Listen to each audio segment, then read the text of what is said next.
Atlantic Ocean, upon me hills, to country, to educate, elevate, and promote.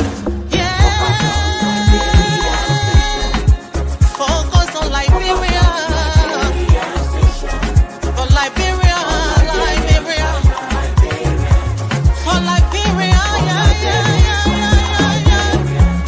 From Monday to Sunday. From Monday to Sunday, it's focused on Liberia.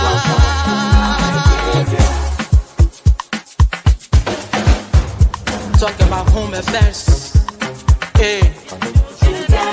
in diaspora, current affairs, reliable information.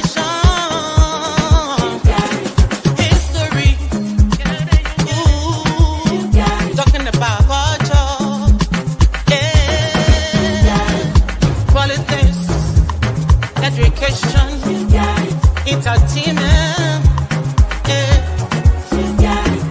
business, sports, advertisement, articulation. Focus on Liberia. Focus on Liberia. Focus on Liberia. From Monday to Sunday. Hello, ladies and gentlemen, and welcome to Friday Night Debate on Focus on Liberia. My name is Dennis Jai, and we're broadcasting from Atlanta, Georgia. In tonight's edition of Friday Night Debate, we're going to be discussing the fire cases, the fire at President Weah's, former President Weah's residence. Then there is a fire case going on, which has gone to the Supreme Court. Supreme Court said, wait a little bit, let's get something clear. We're going to talk about those two.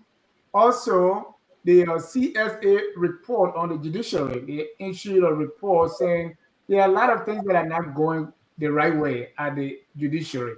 And so we're going to look at that. But before we start that, there's a Liberian Diaspora conference that is currently going on in Washington, D.C. The president of the Republic of Liberia is there. Also, we have the president of our community here in Metro Atlanta, Mr. Bio Brooklyn, is there. And so he's right there at the conference, so we asked at least for a few minutes so he can give us updates. Let me welcome Mr. Michael Patmore. Mr. Patmore, you're welcome. Thank you for joining. Thank you so much. Thank you so much. I'm glad to be here. Thank you. Let me also welcome Alice Wellet, member of the panelist here. Welcome, Alice, and thanks for joining. Thank you. Always great to be here. And let me welcome the Executive Director of the Liberian Association of Metro Atlanta, Mr. Bio Brooklyn. Welcome, sir. Thank you, Dennis. Happy to be here, and pleasure to be here to join your panelists, Mr. Patmore. Known you for a very long time, sir, and of course, Chairman Alice Malba, my Right. Atlanta reps. Yeah, you should know Patmore. All of you, the elite. Of course. You know, I don't know. Born with silver spoon. You see that? You see? We don't want to be fighting for careless lippies in the cafeteria. Yeah, I was in Patrick High School during those days. And when you can call elite, we are just determined people who had a very good upbringing and we managed to experience good education before things fell apart. So I don't be surprised when I see my St. Patrick brother doing well. The seed was planted many years ago. Many years ago. Yeah, you know, those who parents were well-to-do. Be your father, the minister, Michael. St. Patrick was not well-to-do school, my man. St. Patrick was one of the cheapest schools in Liberia. You didn't know that? It was just well-run. Let me tell you. No, I can't take that away from you as well. Right? I remember College. Oh, yeah. Yeah, you're okay right now. All right. So let's get into the show. Mr. Brooklyn is at the Liberian Diaspora conference. We spoke about it briefly. We spoke about it with on Thursday yesterday with people there. So Mr. Proplet is not an organizer. He's a tenure just like everybody else. And so we just want to call you, Mr. Proplet, exactly. Just give us an update. What happened today? I know today is the first day of the conference. The president was there and everybody was there. Just briefly give me an update of what all went down. Mr. He's muted. Yeah, he's I think he had an issue with his connection. But Mr. Padman, you heard about the conference, right? I know you were posting. I was following your post. I don't know. You didn't look excited about the conference. Yeah, but you see, I wonder for Beer to talk first. Let him promote a conference. Before I say what I want to say. Well, I mean, look. I think the conference, the engagement with the Liberian government and diaspora Liberians is long overdue. It's long overdue. I think the recognition by the Liberian government that what the Liberian diaspora has to offer is long overdue. I think hats off to all those who try to put together some beginning steps to bring the two forces together to begin something good for Liberia. Hats off to them. My issues are with the way it was organized, the way it was financed, and the way it is being rolled out. That is where my issue falls. But I still believe with all of my heart that the Liberian diaspora possesses the catalyst, the spark, the financial capital that Liberia needs to get it going. The days of going around begging different countries for money, when you have a very large and successful Liberian diaspora that has disposable income in the billions of dollars, no, man. It is high time that we tap that, not only financially, but even educationally, experience-wise, technically. Look, we in the diaspora, like the Liberian diaspora, Liberia has all it needs, everything it needs to be successful, to push its economy, to revitalize its infrastructure. It has it. The only question is, are we prepared to harness it in the proper way so that Liberia benefits? That's the question. We have Mr. Brupla back. So, Mr. Brupla, I know today is day one, and you are in DC. Just give us a quick rundown of what went down today. Yeah, thank you, Dennis. And sorry, I had some technical difficulties where I got bounced off of my phone, so I switched to my iPad. But I'll just give my own, personal overview. I'm here as a Liberian. When I saw the invite to sign up for the conference, I didn't hesitate. I registered, and I made it a point to attend.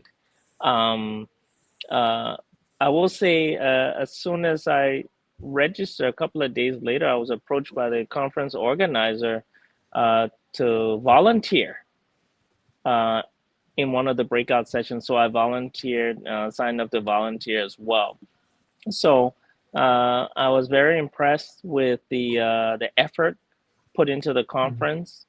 I was impressed with the communication that went out before the conference and how well structured it was in terms of coordinating delegates and making sure everybody's properly accredited to get into the conference.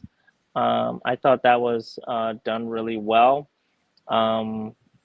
I could tell that there was a lot of effort put into this from the government standpoint, because what I did see you for this conference that you decided to attend. Maybe let's start from there. Well, I'm a Liberian, and I like to do anything that helps me to empower my country. So anything that encourages dialogue and collective solutioning is automatically attractive to me. I've never been to a Diaspora conference before. This is my first experience. So my natural curiosity to want to see what's going on and if there was any way that I can help, how I can contribute, that's what attracted me. And so just briefly, you are there, just you represent all of us who didn't go. So you are my eyeball there. What happened today? Well, first of all, I'll give you my personal opinion, but even if you couldn't be here in person, again, there were multiple ways to see what was going on. You could tune into people who are live streaming, but also you could have registered as a virtual attendee, and you would have been emailed a link where you would see the official live stream of the event. And in that link, or through that means, you can interact with the panelists here. So there's a moderator. But if you did the regular live streaming, YouTube and whatnot, you would watch the conference, but you won't be able to interact with the hosts over here. So long story short, first day, as usual, is all the pomp and pageantry, where the whole layout of the conference was introduced, what we'll be doing, key stakeholders did their openings, right? We heard from multiple government officials. We heard from conference organizers, Dr. Dunn. We heard from ministers, I already shared that. And then we heard from the president himself. He gave a very rousing speech promoting unity and togetherness. And I think it got a positive feedback from the crowd, if you will. So what I noticed is that the delegates who are here, we're not monolithic. There are people from different political groups, different interest groups. But I think the theme here was, let's all focus on what unites us, what makes us the same. And that's our Liberianism. So I think that was the focus here. Day one, I think, was a success in that sense. And, I was happy to be here. So that was the first half of the day. Right. The second half were discussions around education. So the two main breakout groups came as a result of panels on peace and reconciliation. That's one idea. And then the importance of education, that's the second idea. And there were two breakout groups for each of those ideas. I sat in one breakout group for peace and reconciliation. What was that all about? We have had peace for like 30 years now, almost. What was that all about? If you can summarize. Right. I think the idea is that peace is a concept that needs to continuously be worked on, right? So everybody acknowledged that we have had the cessation of hostilities since 2003, I believe, right? Yeah, so you can have the cessation of hostilities, but peace is something you work on every day. It's not a one-time thing. And I think that was the theme. And I think the goal of the breakout session was to give delegates an opportunity to voice what they think their thoughts were as far as progress towards peace and reconciliation. And then it was all summarized into key recommendations to the government for what Liberians want to see as a result of this, specifically Liberians in the diaspora, what your recommendations are to the government of Liberia that would facilitate this continuous march towards the maintenance of peace in the country. Thank you. For the next 5 minutes, we have Mr. Brookler, Alice, Elvis, and Michael. Anything you want to say, starting with Alice? If you have question, comment, anything about the conference. I think it's a good start, to interact with the diaspora citizens. Most of the support in Liberia, the revenue, it comes from the diaspora, from remittances, and other materials that go to different areas, like the hospitals, like Mr. Brookler is doing right now from Atlanta, medical supplies to different hospitals in Liberia. So there's a lot that the diaspora citizens are doing, and interacting with them to know exactly what the government of Liberia can do to benefit Liberians, both at home and in the diaspora, is a good thing. And I hope the president of Liberia will give high priority to these kind of interactions so that we make progress. Because sometimes people in the diaspora, that based on their experiences, different stuff that go on here, we can relate certain things to what goes on in Liberia. And maybe we can get solution based on experience. So if we get involved in most of the things, through dialogue, we might be able to give um, recommendations that could benefit Liberia, in the best way possible. So I think that's a great start. Thank you. Elvis? All right. Thank you, Mr. John, and hello to the other panelists. I'm not excited about this conference. I'm really not. I'm actually disappointed in the organization of it because You can adjust your audio a little bit. It's kind of... One second. Okay. Michael, you can go. You started already. Okay, absolutely. So I won't repeat what I said. You want Elvis to finish up, or you want me to? Elvis, you good? Let me just test it out and see if it's sounding better. All right. Go ahead. We can manage. Okay, I'll fix it later. No, but like I was saying, right? One of the issues we have here is the service for diasporans Liberians, especially in the U.S. and maybe Canada too. We don't have functioning consulates anymore. I think maybe the one in Atlanta is still functioning, and the embassy in Washington D.C., the ones in Chicago, the ones in Minnesota, they all been shut down.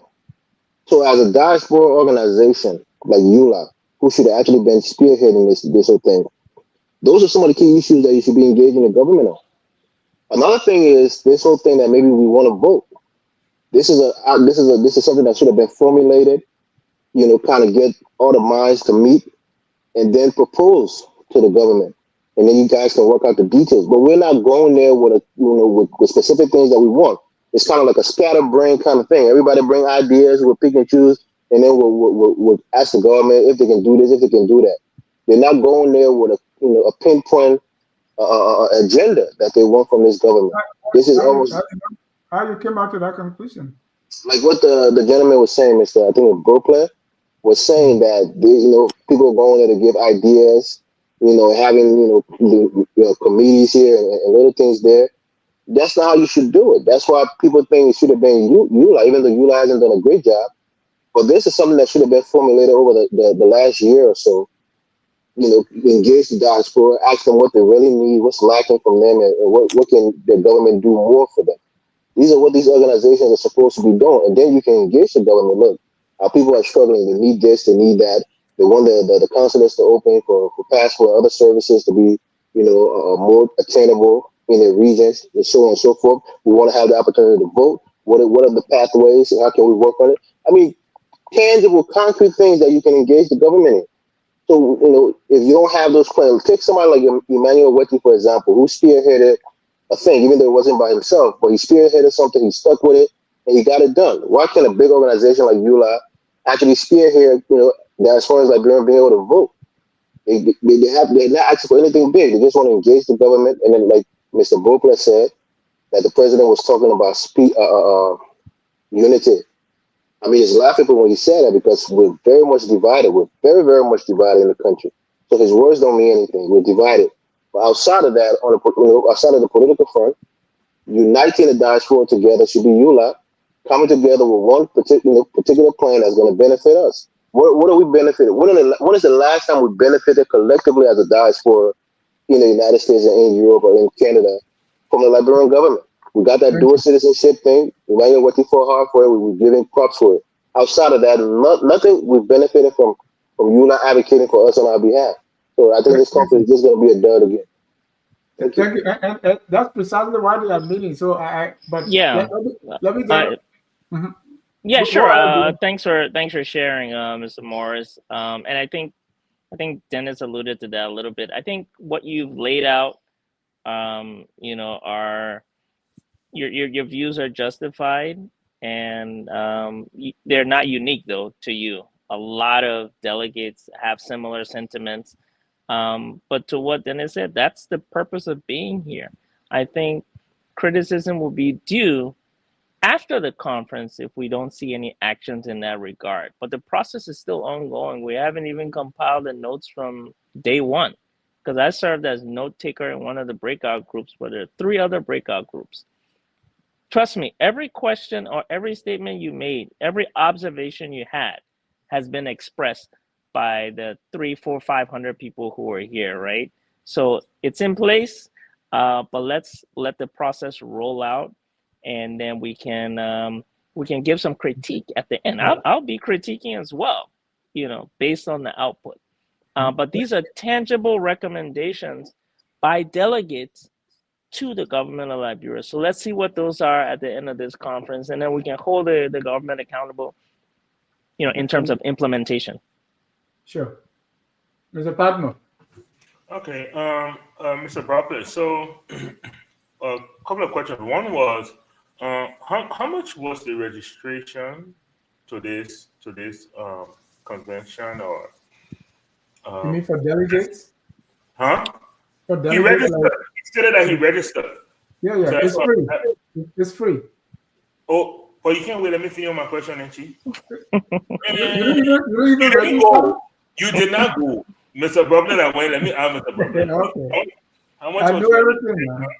Okay, 2, who actually is holding this conference? Who actually is in charge of running this conference? 3, based on what you observed today, okay, what was the ratio of government officials to diasporans? And 4, based on what you experienced today, what do you hope to come out of this conference? All right. So I might have to piecemeal your questioning. Please. So let's deal with the So let me tackle the first 2, and then we can revisit the second 2. So Dennis was right. The conference, there was no charge for delegates to the conference, right? However, there is a cost for being at a conference. You have to factor in transportation, accommodation, food, and beverages. All those costs have to be factored in, but there was no cost, direct cost to attend, to register for the conference. Okay. I hope that clear. So the cost that delegates incurred to be here, you can view it as sacrificial, the general good. In terms of ratio, overwhelmingly, there were way more delegates than government officials. Our government officials are, a small, tiny segment of who was here. I estimate in this room there probably were 400 to 500 people. It's a pretty large room that could accommodate 650, but there are a few people who could not make it during a weekday. So I estimate that I saw about 100, 120 chairs open in the back. So it was almost the capacity, but being the weekday, everybody's saying they want to come on a Saturday, and that's when they have some free time. So yeah, it's not even a question. There are way, way, way more delegates than government participants. But I think what I recognize is that those government officials who were here, for me at least, signify that this is a priority for the government. And that's a theme, a recurring theme that went throughout the conference. But I would love your help in just remind me of what the 2 other questions were. Who actually holding the conference? Right. And then the last one, of course, was based on what you've seen the first day, what do you hope to come out of this conference? Okay. So who's holding the conference? Obviously, the conference is a result of the vision of the president, His Excellency Joseph Yuma Boyka. It's something that he wanted to see happen. And so he, through his Ministry of State for Presidential Affairs and the Office of the Diaspora, led by Honorable Erasmus Williams, sort of managed that idea and worked through a conference chair who was appointed, the Reverend Dr. Emmett Dunn, and then co-chaired by Honorable Magdala Cooper. They were the ones who were the force to actually implement that vision on the ground in Liberia as well as here. So under the auspices of the government, managed by a non-governmental chair who was responsible to work with other entities to make it a reality. That's how I see it. And then as far as what the outcome is, I like to take the posture to listen, right? Hear what other people have to say and see how we can come to a common ground. That's why I volunteered to be one of the note takers because, I was trained by one of the greatest note takers in this community, Mr. Dennis Ja. He did some really great note taking in our Liberian Association. and we want to be able to take what people say and take the heart of what they're trying to express, summarize it into digestible bites, and then share it as output that's actionable. And the key theme of the output, Michael, was what do we want the government to do? So that's the theme, not just random thoughts or wishes, but what tangible actions do you want the government to take? That's what the president says he wants to hear. So I expect that based on the output from this conference, some actionable steps will be taken based on the recommendations that were provided, and hopefully that will bring about a better Liberia through peace, unification, and some of the other thoughts that you shared, Michael, right? People shared it here as well. How can we harness the collective power of the diaspora and channel it to development in Liberia? Thank you. I have a comment quick, Mr. Jai, you permit me. Hold on, we want to get to business, but my comment is, it's like a fat up, the idea of the conference is novel, but to me it appears like did the government not know these things already? They just want to, is the government just trying to buy time? I'm a father, I know, school is opening, I have to get my kids in school, I have to do X, Y, Z. And then I call a conference, I say, hey, come tell me what you need. Especially in your second year, we expect, and that's why during campaign, we are calling for these people, give us your plan, what is it that you want to do? So like in the middle of the game, say, okay, come tell me what you want. Well, what are you doing? We had dual citizenship that's been implemented ever since, and since then it's just there. There is no policy framework around it, and all these things. But as you said, we wait to see what's going to come out of it. It's 15 seconds, so we can let be up. Look, I think Mr. Palmer was getting to the point I'm going to make. When you have a conference and you have individuals, right? Dr. Elwood, Dr. Dunn, and I think his name is Erasmus Williams. I'm not sure if he's a doctor also. But I don't know if these guys are part of any, diaspora, organization like EULA or other organizations. So whatever comes from this conference, who's going to do the follow-up? Are they personally, are these individuals going to do the follow-up to make sure that these things are implemented and keeping the diaspora organization abreast of what's going on and how the plan is, is being furthered by the government and the diaspora collectively? So that's why it was important to include you that. Like it was not the diaspora office. So that diaspora office, in Liberia or in the United States? Diaspora is in the United States. So you said part of the diaspora office for who? For the diasporans or for the government? I don't know what, when you say for who. No, because what I'm saying is the EULA represents us, the diasporans Liberians. And I know in Liberia they had an office. I think Coimpa was heading that office in the last administration. Are they representing the government of Liberia to the diaspora, or are they representing the diaspora to the government of Liberia? That's the point I'm asking. So your point here is EULA. Why is this thing not done through EULA? Yeah, why is it not done through EULA? They represent us. Why is it individuals that's on the panel and running things. And that's the question Okay. I was about to ask Bia. Were there Mhm. any talking points communicated to county organizations or to Liberian organizations in different states Mhm. to, send through delegates like you left from Atlanta? Were there Yes. something that, citizens over here had some input in that you were going to present in that meeting? Yes. So, great question. And even though, Mr. Morris, I didn't quite capture everything you said because of the audio, but I think I understand the gist of it. And thank you for that follow up, Ms. Malba. So, the way it happened was Dr. Dunn communicated to the Liberian, um the Union of Liberian Associations in the Americas, communicated with the leadership of EULA about the need to be a part of the conference. This was back in early June, I think it was around June 4th.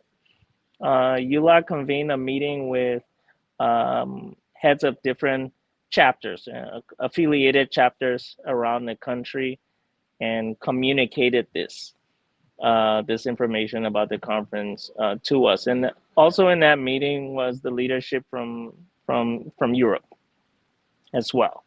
I did hear in that meeting from the European team that they felt that they were not communicated to effectively initially, but in the spirit of peace and reconciliation, all parties were here. In fact, there were even panelists, so the EULA president served as a panelist in the peace and reconciliation discussion. And I did personally meet the head of the Liberian community in Europe. Canada was represented as well.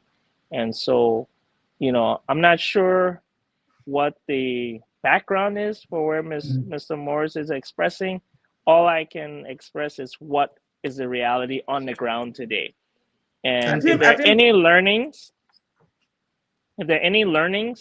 based on communication or logistics or how we can craft a cohesive message as a diaspora, I think we can take that forward. And I'm pretty sure that that's going to be feedback that's going to be shared with conference organizers to make the next one better. I think Mr. Morris is kind of concerned about the, EULA organization and the diaspora. There's some overlapping that he's kind of confused about. Alex Bio is just an attendee, so he may not have these answers. I had the Dr. Dunn here before, and we asked some of the same questions. Also on Thursday, I had one of the organizer, Afanso Yeno, also answering some of these questions. But for Bio, he's an attendee, and we just wanted to check with him what goes. That's it. Okay. We're not gonna put. Don't put me on the firing squad. Okay, I'm just an attendee. Unpaid. In fact, I also interviewed the chairman of the board of directors of EULA. They had a resolution that the government was excluding them. So that's why it looks like, No, so I do want to interviewed point him. out. I brought him here. He said, "Well, yeah." He said, "Well, we worked that out, and we worked that out. We may have other things, but things are being discussed. So I don't think they initially had some misgivings. I don't think that's the case right now, but they will be in a better position to answer that." Sorry, Mr. Brooklyn. But Mr. Brooklyn, thank you for coming and kind of giving us the update. Absolutely. And, for any details, I think you can go to the various live stream. I tried to live stream a little bit as well. And you'll see some feedback from some of the sessions today. I think it was all in all, I think it was a success. And I think people are energized to come back tomorrow. I mean, people were here for hours after the conference ended and we're just building networks. There's so many. The networking component is huge here. I don't know. You watched the UMGA. Everybody at the UMGA was also there, or maybe you may not know. But anyway, thank you for coming. We appreciate your time. Absolutely. Alfonso is going to come back at some point during the maybe tomorrow or day after to give us more details as the conference is going by. Thank you again, and we appreciate you. Thank you so much. Thank you for having me. Mm-hmm. Thank Bye you. now. Bye-bye. Bye. So, my sentiments on the conference. There's a the government is just buying time. This is what Anthony is saying, and so people have different take on the diaspora conference, but being the first of its kind that the government has organized, I think we'll wait and see what's going to happen. And you be correct if you say you don't have faith in it, because there has not really been some historically production in that area, but let's hope for the best, That's it. Please don't say that. Please don't say let's hope for the best. We time with let's hope for the best. How about do things the right way? If we do it the right way, then we don't have to hope. We don't have to hope for the best. Yeah, it almost seemed like it was done on a whim, because after the speech, then they made a guy a superstar. They want to put him over having a diaspora conference when we already have an organization who could have held this and probably engage the diasporans better than one individual. Why was the president there? Can anybody answer me the question? What was the benefit of the president being at the diaspora conference? I mean, he organized it. He wanted this conference. So when people have a conference, Mr. Jai, they have a theme. They have something that they're looking to to achieve. What's the theme of the conference? They kind of bring idea with people, one or two ideas. Have you visited their site? There's the link, Liberian Diaspora conf.org. They have it's pretty well organized, and the website has some good information. And you can go back to my interview with Dr. Dunn. You will get some of the clarity. I will visit the site when they put up their financial report. Yeah, then I'll visit the site. But I'll promise you we'll come back here a year from now, and I will inform you that no financial report was placed on that site. Transparency has been an issue. Mm-hmm. But the implementation, who's going to implement it if they do get any kind of resolution with the government? It's supposed to be ULA, right? That the Donkey can't implement anything. Mandela Cooper is in Liberia. Who's going to implement it? And what is ULA history of implementing things? So even if you cut out ULA, if you hate them, who have the breadth and the reach? Who has the reach to bring the diaspora community together and help disperse information? ULA was invited. I've interviewed the chairman, Dr. Don. I've interviewed the ULA board chairman. As he said, the president of ULA was there as one of the panelists in the breakout session. So I don't want you to weep louder than the bereaved. ULA, I'm part of the diaspora, Mr. John. I'm part of the bereaved. You're part of ULA. And for me, I don't really see the ULA president is there. I don't see how ULA is very different from the diaspora organization. I think it's the same, just the name maybe. But ULA should be the one spearheading this, because ULA is the umbrella for all organizations, Liberian organizations. ULA had a resolution that they were left out in the planning. But later on, when I asked them, they say it's fine now. So maybe they finish hanging here. That's why I say, because I talk to the people and they are saying, hey, there's no problem. So what can you do? Right? But let's go into fire. There's too many fires, right? In Liberia. And there's been fire all over the place. Places are burning. Personally, I think was it less than a month ago, I had a family member, I think his children, while everybody died in the fire. One batty. This is getting out of control. Right? But those kind of fire, we don't hear about investigation, we don't hear about, but there has been political fire. I remember during the presidency of Mr. Weah, the Unity Party chairman house got a fire, and Unity Party people said that CDC burned it. Now former President Weah house is on fire. CDC said that Unity Party burned it. So sometimes let's talk about political fire and other fire. We have investigation on different, no, hardly any investigation. There's investigation on the Capitol Hill fire, and now there's always when top government official house get on fire, we want to know why. Mr. Pablo, are there political fire and regular fire, fire for big shot and fire for ordinary people? Do you see all fire equal in Morovia? Well, apparently not, because we never get the head nor the tail of it. I believe that if the fire service was reputable enough to conduct investigations and come out with conclusions on those investigations, that some of this would be squashed. But since we never, ever, ever hear of a complete investigation being done, so then, of course, it becomes a political football. And everybody makes their claim to, and they see their political opponents as being deviant to this, and everybody tries to play the political game.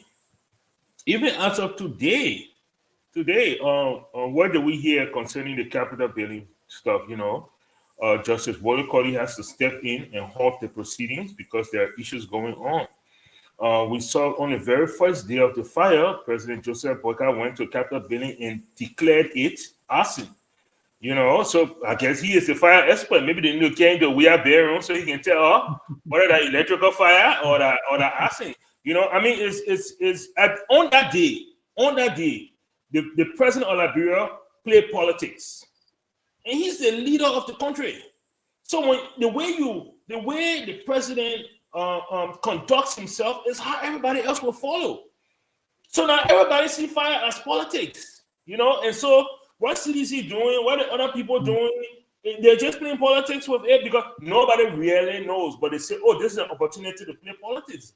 That's what the president did. Now, how as president now do you come back and reel that back in and say, no, we can't do this. It is dangerous. It's extremely dangerous for us to play politics with such a volatile situation. But how do you roll this back after you've already played politics with it, as the president of the country? You say you just come, express your disappointment and your concern, and then turn it over to the rightful people to do the investigation and stay out of it. You play politics with that day. You went and stood by Kun that day to show strength and where your support lies. And we saw what happened in the whole speaker thing. So this is where we are. The president has failed when it comes to leadership of this country. It shows every day. It shows in the fire thing. And all it does right now, it shows where we are and why everybody else is following suit. Yeah. Michael, but the politicizing fire didn't start with President Boyka. You agree? Well, how far back do you want to go? How far back do you want to go? But the point is, nobody's gonna. How many people remember when Luther Tapper House caught on fire and some people say they threw cocktail bomb, some people say it was generator? How many people really took that to relevance? But when the president got up and spoke about on the day one of the Capitol building, everybody remember that. And what happened after that? The police went into high gear and started arresting and torturing people. And today we are in court on arson because of what the president said. If the president had said that day, this was an accident, would be to accident. The fact that he spoke is what is relevant. He might not have been the first person to say it, We remember when the former Speaker House was gutted with fire. There were little murmurs on the ground that I wonder who did this, wonder how it happened. But nobody really stood up and said, "Oh, Unity Party did that." No, everybody sympathized with the speaker or the former speaker, if you want to say that. Everybody sympathized with him. And everybody, and it was gone. It was done from there. Even when Luther, people sympathized with him, and that was it. But now, look, today, it's politics. Nobody is concerned if there were people injured. Nobody's concerned on the loss at the former president's house. Everybody is concerned about and what Joey said and why they let the security people in and why they block the gate and why there's Thank no. you. That's what people are concerned about, which is really sad. It's extremely sad. Elvis, what are you concerned about? All right, thank you. Look, I'm concerned about what happened before these fires happened, or what was going on at the time, right? I'm going to say something here that might sound almost superstitious, right? But there was a guy, a quote unquote prophet, who was on Abraham Garson Weir's William program. This was before the election, so you were asked, what did he see in Liberia if President Boyka wins? I remember it vividly. He said, I see a lot of fire. I see fire, a lot of fire in the country. And of course, at the time, I poo-pooed that statement. I thought it was ridiculous. I don't just believe in anybody who claims to be a prophet. But it's precarious that we see a lot more fire, especially on high-profile people. But let's go to Luther Tappe fire, right? It came after he had just been elected the chairman of Unity Party. After Amin Moda had failed in Lofa County, I think he either resigned or they voted him out, and Luther Tappe became the new chairman. I think it was like a week or so later, his house caught on fire. When Fonati Kofa was in this whole, fight over the speakership, his house burned down. When there was murmurs about Sir Joseph going to the Unity Party and supporting Joseph Boyka, his house caught on fire. We heard recently that the NSA director, Prince C. Johnson, his home was caught on fire. People say it was due to the solar panel that he had on his house, but it caught on fire. Of course, we saw what happened to President Weas, arrested him, recently. So the point here is these are high-profile government officials who usually are in some kind of conflict, whether it's political or not, and their homes tend to catch on fire. So it's precarious to see this happening in our country, right? You think Somebody like Fonat, it's karma? I wouldn't say it's karma. I think it's suspicious. That's the point that I'm saying, because there's a specific group of people, right? Politicians in particular, high-profile politicians, right, who are active in the country. Those who are not politicians, whose houses get burned almost on a daily basis. Right, that's what I'm saying. Most of those people's homes is due to poor wiring and whatever. But somebody like a Fonati Kofa, right? How do you come to that conclusion? Let me make the statement, please, Mr. Jah. Somebody like a Fonati, like Fonati Kofa. Man, you say wiring. When it's Fonati, you say suspicious. Why No, let me make the point. That's what I want to get to, right? Okay. Fonati Kofa built a very nice, expensive, house, right? He didn't put cheap Chinese wire in his home, right? Definitely not. One of the things that one second, please. One of the things that he did was to bring an independent investigator that he paid for out of his own pocket to investigate what happened in his home on that fire issue, right? What is his name? Sir Joseph home. It's a very large home, very well built. I'm sure he didn't buy the cheapest wire to put in his home. The point that I'm making here is sometimes people who are living in communities, they might take the shortcut and not do the right thing. But these are people of means who probably built their homes with the most well-built equipment and wiring. But my point here is that it's something that's happening to a particular group of people that we haven't seen in a long time. When's the last time, even during Ellen government, that we saw fire hitting multiple government official homes in the same year, in less than a year, less than a calendar year? Let's just think about that, Mr. Jah. It's been in 6 months. In 6 months, you can count like 4 different fires that happened to top government officials. That's not something that's normal. That's the point that I'm making. People from getting on fire out of the 5 million population. How many politicians do we have? Maybe 100, 200 of them, and you have like 6 or 7 of their homes catching on fire. That's just a small, concentrated number of people homes catching on fire. That's the point that I'm making. So out of the larger 5 million people, you expect 1,000, 2,000 people homes to catch on fire. That's normal per capita. But out of just a couple of 100 people, you got 6 or 7 of them homes catching on fire. That's suspicious. I'm not saying anybody is doing it, but I just harken back to that prophet who said that he saw a lot of fire in the country. I don't know where he got that vision from, but it seems like it's happening more and more. That's the point I was trying to make. Okay, maybe we have more politicians now than before, so maybe there's fire for more people than politicians. Alex, what do you think? I really don't buy the superstition part that I do not buy the superstition part of it. I think there's a problem when it comes to the way electricity is being conducted back home. So we heard that before President Weah home caught fire, the electricity or the current was fluctuating, which is dangerous. A lot of people in Monrovia that are not politicians are in trouble with fire every single day. The last time I saw a lady who entire house got burnt down. There were people also that got killed in another fire. There were other fires recently in Badnersville and just all over Monrovia. So the problem could be coming from LEC. Maybe the connections or the way the power is not stable. That could also make fire to start. Now, the fire we're talking about from Weah's resident, they say it started from his bedroom. So, I mean, besides him or besides whoever lives in the bedroom or sleeps in the bedroom, we can't say somebody came from out and lit something in a room. So it could be that the electricity was fluctuating or there was some bad connection somewhere. So everything would not be, that somebody is doing it, or we can't politicize everything. And I think we should leave politics, politics out of everything. When something is accident or caused by just something different, we should first of all try to investigate. And if the investigation does not find something connected to what happened, like the fire, then we can ask for assistance from other countries if we don't have the expertise to conduct such investigation. But I was reading and I saw that investigators were not allowed in a home. How do we get to the bottom of something we cannot investigate?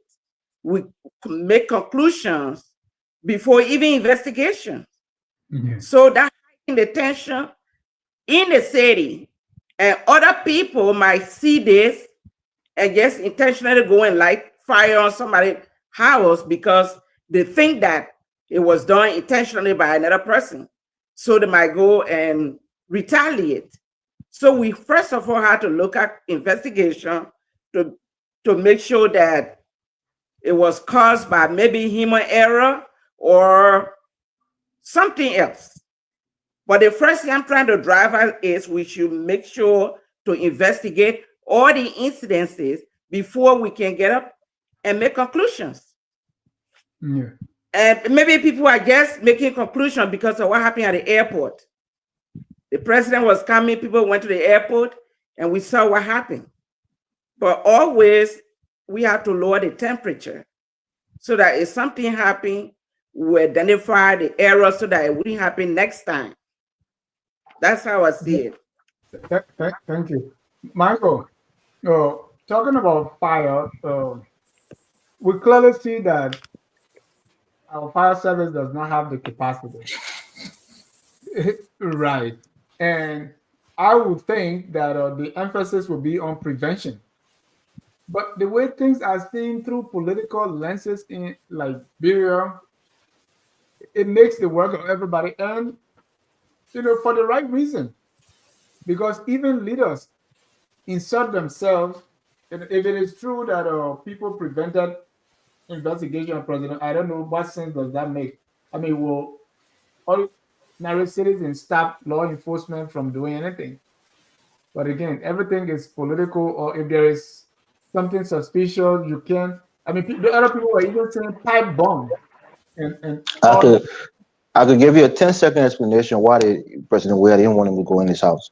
You remember there was a time where they wanted to do a search warrant to go search the president home. They're talking about the car that he had, something like Escalade, that they wanted to get the car. It was government property, and they had a warrant to go search his house. And for whatever reason, after pushback, they kind of rescinded, and they reneged on trying to go search the president's house. So many people, may see this from the outside looking in as a means to gain access into his home. Now, he has the means that he can get an independent investigator to investigate the fire, similar to what Fonati Kofa did. He rejected the fire services and got his own investigator. He has that right to do it. So let him do it. Well, but listen, we have laws and order in the country. If there's some crime committed somewhere or accident, you have to have the government to investigate. That's simple. But If we no, in that's if the United person States, said it was a if crime. you If the have person place lodged a of complaint. fire, talking you call about fire service. we You have to call fire service. But when you say no, I don't want fire service, how you expect, you got your neighbors and you stopping fire service, you stopping investigators. So No, it was after everything, Madam Wale. There was the next day that they went after the fire was off, saying that they want to do investigation, they want to see the room, they want to enter the house, and they said no. And you have the right to do that as a citizen, as a private citizen. So when they call people, international people to investigate, what do they do with the report? Because they didn't have initial report. Yeah, that's what I'm saying. You have a choice. A high-profile person like Fanatic Kofa decided, you know what, this might be electrical fault, and whatever the conclusion came out to be, he saw that whatever the people told him, he didn't think it was any foul play. That's why it's not being publicized. I'm sure President Weah will have somebody come and look at his fire and tell him what caused the fire. It might have been electrical. It might have been something more suspicious. Then he may choose to release that report or not. It's a private citizen. He can do it that way. He's not forced to bring the government in his home. If they suspect a crime that has taken place, can he still stop them? Right. But That did obstruction. But did they? They said it was an electrical fault. They didn't even say it was a crime. They made that pronouncement even before they went inside the house. Mr. Jai, I believe you asked me a question, so let me answer that question, please. Okay? This is what we know. We now watch plenty crime movies and show on TV. So there's what we know. If law enforcement, whether it's fire or police, come on a scene and they suspect a crime, they cordon off the area. That's what they do. They cordon on, and then they launch an investigation. And until that investigation is completed, no one has the authority to break that cordon. They will put a tape around it. Mm-hmm. I don't care whether that's your pa house or your grandpa house, you cannot break that tape without the police telling you. Did they do that? No. They didn't cordon off the area. They didn't do any of those things. But if the private security say they don't want anybody, then how do they go there? No, you're not getting the story. Is that when the fire occurred, fire service went on the scene. Nobody stopped them. Okay. They cut off the fire. They brought a water truck and they extinguished the fire. When they were done extinguishing the fire, they did the preliminary investigation and then they left. I think it was like 2 o'clock in the morning. They left the scene. They did not cordon off the scene. They did not put yellow tape. They did not declare a crime scene. They did not declare suspicious of a crime. They left. They do they have yellow tape in Liberia? Huh? Of course. Yes, they do. Yes, they do.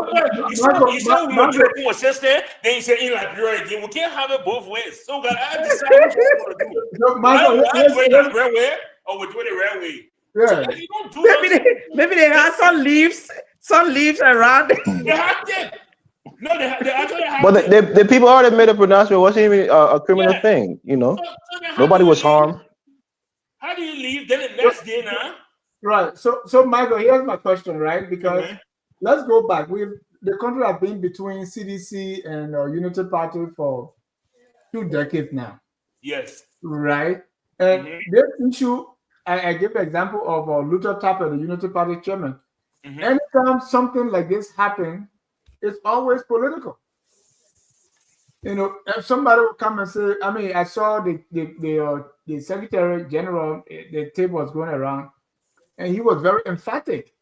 This is what happened. So are we being played here by these two groups? Because it's like everybody doing the same thing. If they are empowered, everything else is wrong. If they are not empowered, everything else is right, and stuff like that. Well, I don't know if you want to call it that you are being played. You are definitely in a political cycle. I will tell you that. And everybody will try to make political gains out of what happened.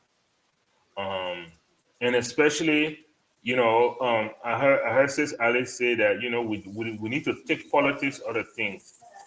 But who do you turn to actually begin that process? You would think it is the present administration, the governing body, to have the responsibility to set that pace. But when they are the key instigators of politicizing things, then what you expect the other people to do? The other people will follow suit, you know? And that's why I asked the question earlier. What was the purpose of the president being at the conference today? It was politics. He was the keynote speaker. He sat down there. You didn't get no business idea. You know, you never said code before. But all of a sudden now, you are the keynote speaker at a business conference for Diaspora. That's not wasting our time. Why didn't you go bring why don't you go what the racial Dennis? Why don't you bring Alexander Cummings? Why don't you bring people who have actually done well in business to be keynote speaker? You need to do. You go bring the president. It could have brought Dew Mason too. Well, You but can't the call him thing is, Newman. I don't think the president on his own. The Then people that people there for the brought the president for him to talk. Then executive man. Have you been to executive mansion website? Go and look at what they posted. yeah. So the people that organized the conference, they made a mistake, I guess. No, the president organized the conference. That's the whole thing. The president organized the conference. It trickles down. It trickles down to such things. And the president, this governing body, needs to take the lead to depoliticize everything. Stop playing politics with everything. Look at it. I live in Minnesota. Did you see were you on Facebook? Did you see the pictures and the videos from the July 26th celebration in Minnesota? Oh, of course. The executive mansion took and politicized it and said we're part of the July 26th celebration. They didn't even know nothing about how the thing was organized. They posted on their website, on the executive mansion Facebook, saying this was part of the process and they celebrating because finally Liberian can celebrate a good government. They politicize our event. And that's why next year you'll see how it will not be what. Next year, you see how it won't be as big as this year. Because there are many people who have spoken to it that say if the government is going to take our initiative and politicize it to promote the unity party, then we will not participate. That's from there. That's how I knew this conference was not going to really do anything. Because the many people that it's the same, and that's why I talk about CDC and Unity Party. Right now, we started with CDC, right? How many times did George visit the US and said they were having Diaspora meeting? Because right now everybody has CDC beret on. Because right now, even if you cook your nice gravy done, then they say, "Oh, that we have started the project." we have got it on. And we have got it on. When they say grievance, we say that we are cooking. So that's I mean, this is where we are. So but it's still George Weah is no longer. But I want to juxtapose that with the Capitol building fire, right? Mm-hmm. Because right now, one of those, like even the weird one, right? I mean, swiftly the LNC was able to come up with preliminary investigation very quickly, mm-hmm. And that was, I don't know whether that's good or bad. But that was for the. Yeah, it came up very swiftly. Capitol building. I mean, why is it that if we investigate other fires, like the Capitol building fire, is it because it's a public building? That's why it's so important. The investigation is going all the way to the Supreme Court. Why nobody, investigated?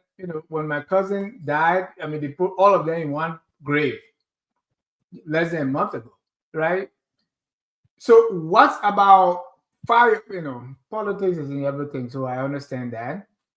But what is unusual? What is different with the Capitol Hill fire, or Alice, that is taking all this? Now, the people fingers were pointed at just one group, the fanatical faction in that, and it's being drilled down on. Kofa and the rest of the people who they say authorized it or did this, they're not in jail. The little guys are in jail. There was report of torture, which a medical report kind of substantiated. So they said, well, if the testimony that you are dependent on came as a result of torture, then you have to throw the case out. The judge said, no, we're not going to do that. It's going to go to trial and let the jury decide that. Now the Supreme Court is putting a halt, saying, hold on. Why is too much emphasis on the Capitol building fire and not other fires? Is it because that government building or that be people inside? Well, the same thing I said from the beginning, that people tend to politicize every little thing in Liberia. And, it's the same politics they injected in the Capitol building fire incident. So you have Funati Kofa, who was head of one faction of the speakership, and then you had Kuhn, Senator Kuhn, who was the other faction. So that you want to eliminate one group. So if you had the opportunity that something like fire came up, whether they did it or not, you have to find reason to link them. Because at the end of the day, you're going to have people serving jail time. You're going to have people maybe losing their jobs, or you're going to have people losing their reputations, so that, they will not have the power, or you will reduce the kind of power that they have in the community. And I'm not saying that's the case, but yeah, that's why, the attention to this fire, is so huge. And having somebody in jail for this, where we are now, that the entire jail time was marked by torture,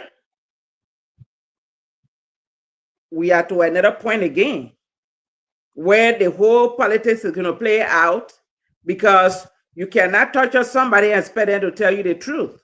Sometimes they will, but sometimes under duress, they might say things that they have no business saying.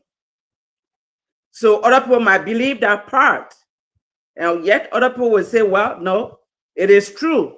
Because you always have the contending forces, the CDC group and the Unity Party group. But we have to stay focused. Everything that happens in Liberia, we have to remove politics and deal with the issue, so that we find a better solution to that. Because maybe the people are not even the cause. There are some cases, like I say, some people always, like most of the time, it is the officials. We saw what a CDC Secretary General or former Secretary General and other supporters said publicly. So they politicize, and other people that support them, they might not be aware of what these people are planning. Based on what they say, other people will go and do some bad things and attribute it to them, because they hear them say things that they have no business saying, and they think they are acting on the behalf of this party, the party officials. That's why it is important for us to depoliticize incidents that occur that have to do with maybe people's lives, destruction of properties, moral issues, even something as rape. They will politicize and they will say, oh, when we are time, they rape somebody, nobody say anything, and now our time they want to. You can't do that, because these things are bad behaviors. And whether you are from CDC or United Party, when you do something, you have to be held accountable by the law. That's how we're supposed to do it. But it never happens in Liberia. Oh, like my party, my time, your time. Thank you. Elvis, let's conclude. How do we move forward? Yeah, I wanted to give my take on the case, the capital case. Look, I think the government is motivated. They have an extra motivation to try to bring this case to justice, because in their minds, it's done by a political party or the political enemy, and they want to prove, or they want to set an example out of them. The second thing, I heard people talking about this on the different platforms about how, the case shouldn't be stopped, even if there's signs of torture. I'm no lawyer, but somebody will be saying that if Funati really innocent, he should go to try to prove his innocent. Let him get exonerated. He might not try to use any kind of tricky tactics to get out of the case. I would tell the people, I said, look, lawyers like to win cases before it even goes to trial. Even if your client is 100% innocent, you don't want to take it to trial. Because as we've seen in this country, we've seen people spend 30, 25 years in jail and they were completely innocent and got exonerated way later on. But they went to trial and got found guilty. So an innocent man can be found guilty in trial. But the point that I'm trying to make here is that procedural laws are important. The way you introduce evidence in a court is also important. You have to follow certain guidelines. Also, when somebody is arrested for a crime in this country, especially if it's let's say a violent crime, and the police officer failed to read them their Miranda rights, which is telling them they have the rights to be silent, the rights to have a lawyer, and that person goes into a room and confesses the murder, how they did the murder, get all the detail of that murder, is inadmissible because their rights were violated, and it can't be put into evidence. So you got to then start from scratch. And if these guys were assaulted, even if it was the assault by another inmate, once you're in custody, that's what they say. The person is in government custody. If you go into a jail cell and another person come and rape you and sodomize you, which is one of the things that these guys were alleging, it's the government's fault because you are in custody of the government. They have custody of your physical body. So if they don't manage your well-being and somebody come and attack you, kill you, or maim you, they are responsible for it. If somebody is being sleep deprived, they can't sleep because maybe they're playing loud music or they're doing it, they put a light on, nobody can sleep. That's a sign of torture. Torture is broad. So when people talk about, and the judge too is being ridiculous to say that from the way he see it, maybe the torture happened in the past, maybe these are marks, these are things that happened to them from previous incidents, and it might not be a direct. How can you say that as somebody who is not trained in medicine, as a lawyer, you're trying to speak for a doctor? How do we move forward, Elvis? So I think the way we move forward is the Supreme Court has to step in. Those legal luminaries that we have in the country, hopefully, can share some light on what the procedure is supposed to be. If they do them, if they review and they see that it was credible, report of torture, that evidence have to be thrown out. And if that's the only evidence that the prosecutor is depending on it, then the case is should be dismissed. Because if it's 2 or 3 torture, if it's not the severe sodomy that people were claiming, it's still torture. You can't that evidence should not be admissible because somebody was tortured and maybe they confessed or maybe they said some things that they shouldn't have said because they were in such bad conditions and they just wanted to get in a safe environment from being in South Beach or Central Prison or whatever. You can't admit it. You can't admit that in court. So for me, I think the Supreme Court has to rule on this case. It's an important case. A lot of the 2 political factions are kind of at odds on this case, and I think if they feel like somebody is being railroaded through the judicial system, that's going to cause problem down the line. So Supreme Court has to step in and make the final ruling because Judge Willie was out of line by trying to poo-poo or dismiss what the medical report said to him. He's not a medical expert. And you think even the same politicization we're talking about, even your Supreme Court rules, it's like it continues. Yeah, Supreme Court rules and say let the court go forward. We can't question the Supreme Court ruling. That I myself, I would say, okay, fine. Supreme Court in the wisdom said that case should go forward. It wasn't enough to stop it. Fine. Whatever come out of it, we accept it.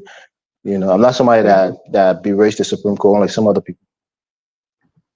I don't know if any of you saw the report from the CSA, if you were able to read it, but I think the CSA they called that let me get the right name here, to verify credential and everything at the judiciary.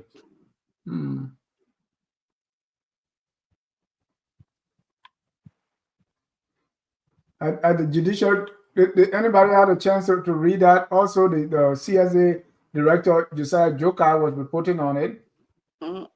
I kind of skimmed through it. I didn't read the full thing. Right. So it's mainly they call that. Trying to. But what that is they did a review of the judicial system, and it was talking. I want to be able to read it so that you can have a sense. But the way it's presented is like what is going on at the judicial branch of government when it comes to absences, people that are not qualified that are working, the way things are done, people that are that were absent for a long time. So generally, and because of that, they're going to act on it. So if you were asking for, say, 14 days according to the laws, you're not supposed to get paid. If you are not qualified for the job that you were doing based on their report, they're going to reclassify you and all that, right? And Michael, I don't know if you came through. What's your impression?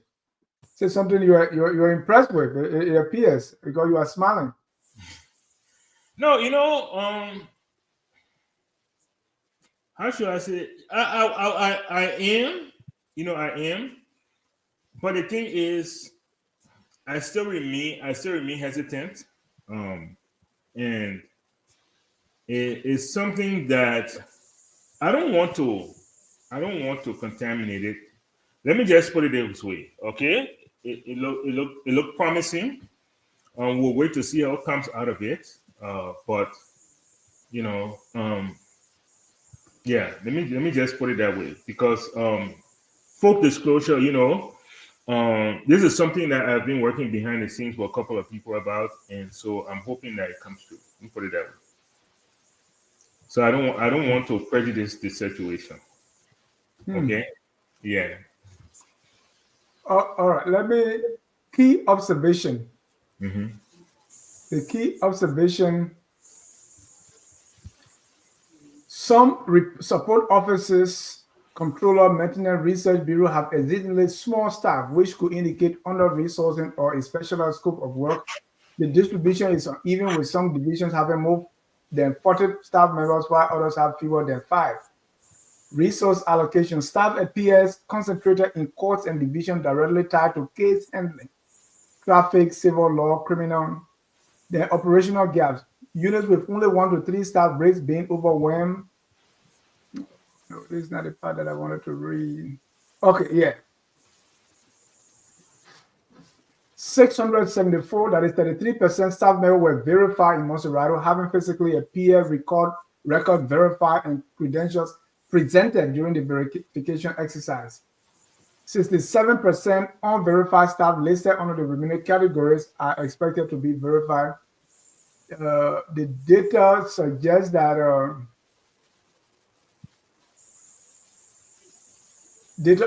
each 5 leaves. Those requesting for sick leaves, suspension, key trend, and all that. Elvis, let me talk to you about what the CSA director is doing. I think he said he was approached by someone who was looking at that, saying, hey, we want our CSA that is responsible for this kind of thing to go there and check. I mean, this is like, did it appear to you like it's out of the blue, or it's something that will be consistently done across ministries and other, branches of government? I mean, I don't know. I'm happy for the report. I think it shows his education and his professionalism. But at the same time, I'm wondering if it's an overreach, right? Because I think each ministry should have their own human resource officers working within that ministry, right? Or whatever bureau they're working in.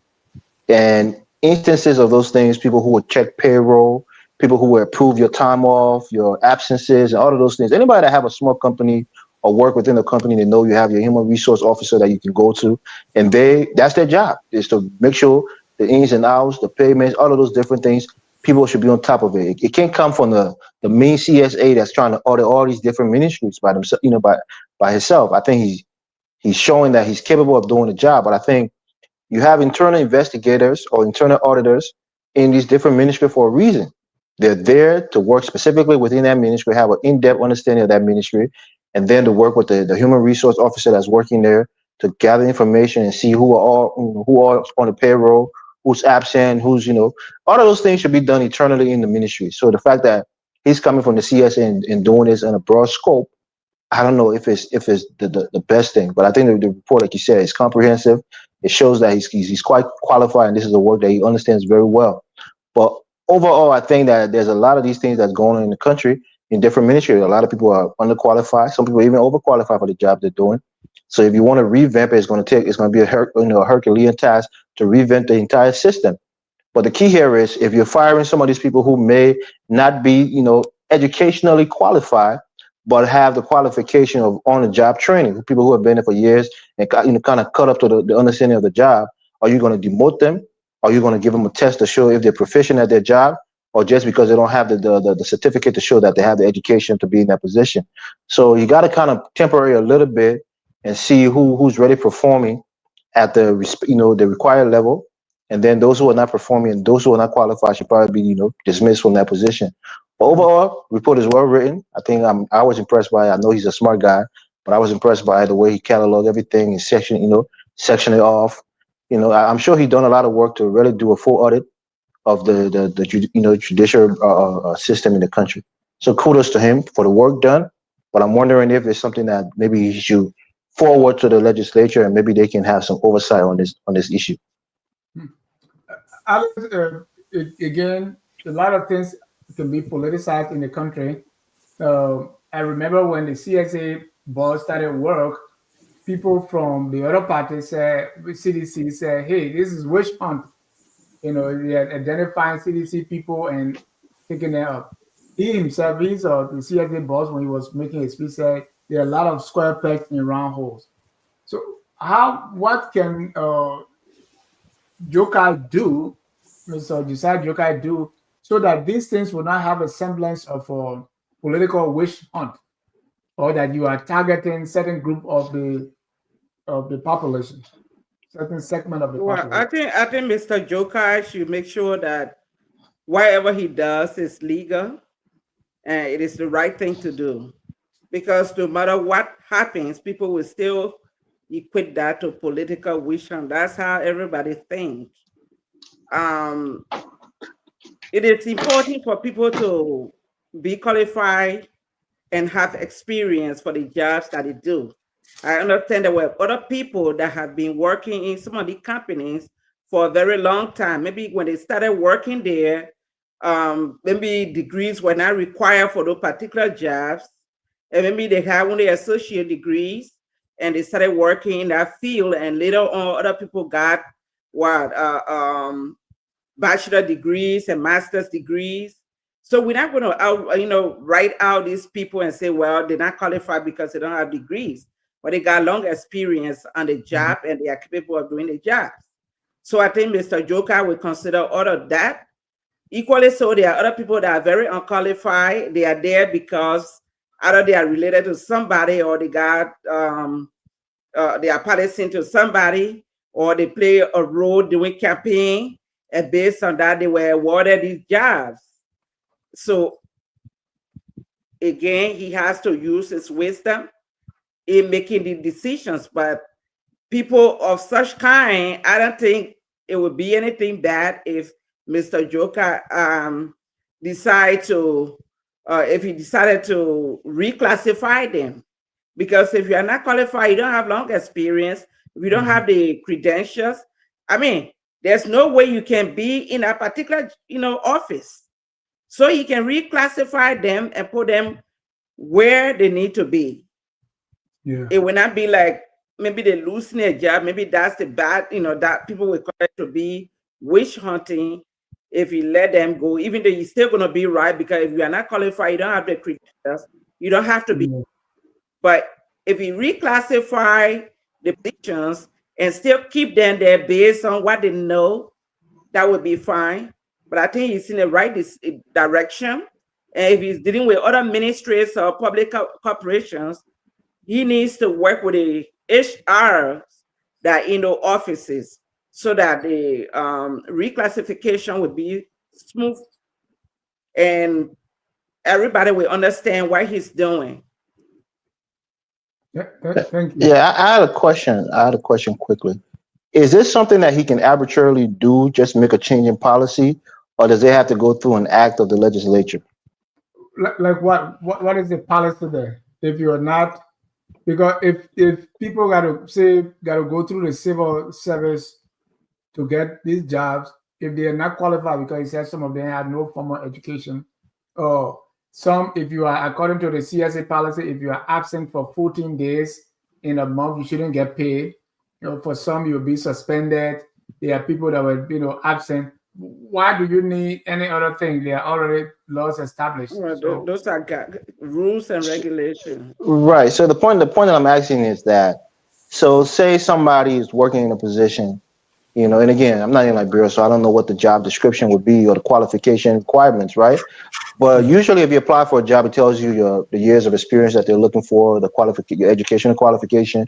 So if somebody's working in a position, let's say like a law clerk in the office of a judge, or, is it a requirement on a Liberian law that person should have, an associate degree in criminal justice or anything like that? So that's what I'm trying to say. So if you're saying that somebody is not qualified as the law requires them to be qualified, and the fact that you're educationally qualified, if are they breaking the law by having a job if they don't have a degree? That's the point I'm trying to understand.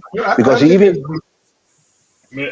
one second, he even tried to make a pronouncement that you shouldn't enter any public building if you have unkempt hair or something like that. That's what I said. Sometimes we respect his education, we think he's competent, but sometimes it seems like he's trying to do too much and be this overbearing figure at the CSA. He wants to police people's how they dress or how they wear their hair, all those kind of things. That's what I'm saying. Is he overreaching? Yeah, and that's a different case with and someone made the same comment, said he was trying to regulate even hairstyle. So I don't know about that. I don't know what that had to do with him. People say no, it's a pattern, Mr. Jai. He even tried to say nobody can insult the president, and things like that. So he's qualified for his job, but at the same time, he's being like an advocate for this president and this government, trying to stifle free speech and freedom of expression. You can't do that. And Mr. Joker, I've invited him when so we'll follow up for him to come and explain. But Michael, yes, Joker himself faces allegations of nepotism. For some time now, they say, well, how did your wife get employed at JFK leadership role? And I don't know. I saw his response, but he really did not explain, or how he can show that he had nothing to do with it. Does this with those allegations? I mean, he gave his side of the story, but will those kind of allegations undermine, the job that he's doing at the CSA? absolutely, they do. They undermine it significantly. You can't be purporting to be all about straightening the system, and then all of a sudden your wife is getting hired something. And that's not the only instance, that we see it all across government, right? Both spouses are getting hired for high-paying government job, and there's no clear demarcation on that this was done independently. So of course it undermines it. But the thing here is, you always have to ask yourself the question, what exactly are you trying to achieve? And that has to always remain the principal driving force. What are you trying to achieve? Are you trying to clean up the system? Are you trying to set forth the proper policies? If that is indeed the case, okay, if somebody has been working at the ministry for 3 years, 5 years, 7 years, 10 years, now you're going to come and ask them for credentials? No, there's actually something, it's actually against the law. There's actually something called grandfather, right? You cannot hire somebody to do a piece of job. The person has been doing that job for 7 years, 10 years. You had no issue with it. Then all of a sudden today, you come up with a regulation saying, if you're not a bachelor degree holder, you cannot hold this job. And because of that, I'm going to let you go. I will sue you in court. Right, but if the requirement of the job is bachelor degree, and we find out 10 years down the road you came through the back door, that means we can kick you out. You will have to define back door. And then the person that let me in through the back door is the person you're going to have to go behind. You can't come behind me. But it doesn't still excuse you if you enter illegally. No, so let's assume that is the case, right? So then what you have to do is, you can't come on and say, you don't have a bachelor degree, therefore you cannot hold this job. No, what you have to do, you have to launch an investigation into find out, how was this person hired without a bachelor degree? Because companies, organizations, all the time waive certain things. Yeah. in certain instances. And that's why there is not just one thing to hire people on. So let's let us not just use bachelor degree. Yeah. But if you don't meet the requirement for the job, Yes. requirements with an S, Yes. and then when you find yourself there, if we found this out 5 years down the line, or maybe your documents that you submitted, they were fake, like in the case That's of different. yeah, Two different things. no, If yeah, you submit I'm Yeah. even going to talk more. I'm going to talk 2 or 3 different things, right? So there are a lot of things that can be found after the fact. We can Yeah. say, well, since you are here already, you've been grandfathered in the system. So go ahead. If you submitted a fake document, right? That's fraud. Yeah. You're not fired because you're not qualified. That's not why you're being fired. You're fired because you committed fraud. Those are 2 different things. But if you say, I'm going to let you go because you are not qualified after I have worked here, and you cannot show on my work performance, because that way you can fire me off. You can say, look, you have not performed up to par to this job. But if I'm performing, I've been performing for 7 years, then you can't say, well, you get bachelor degree, they think you require for bachelor degree. You need to go and do your investigation. Who hired me? Why they chose to hire me with a bachelor's degree, and go through that process. But I cannot be held liable, or else I will sue you. Yes, I'm telling you, I'm a winning coach. No. I want to move forward because I have a breaking news here. Somebody came to focus on Liberian office from an official or big person in the CDC and broke the news of the former president running May 2029. Why don't you talk about that? What do you think of it? It could be a joke. Yeah, it could be a joke. Anything else. But we're going to get into it. Let me get your conclusion on this issue. Yeah. Quickly, Mr. John. Look, Mr. Pablo, let me just say this, right? I think Mr. Jokai, a little advice from me, not that he needs it, but he should probably focus on putting together a plan on performance review across government, because performance review it can't lie. If a person is unqualified for a job, you'll know by their performance. President Bwaka has that, right? They put that. Yeah, but that's for his officials. We're talking across ministries here, right?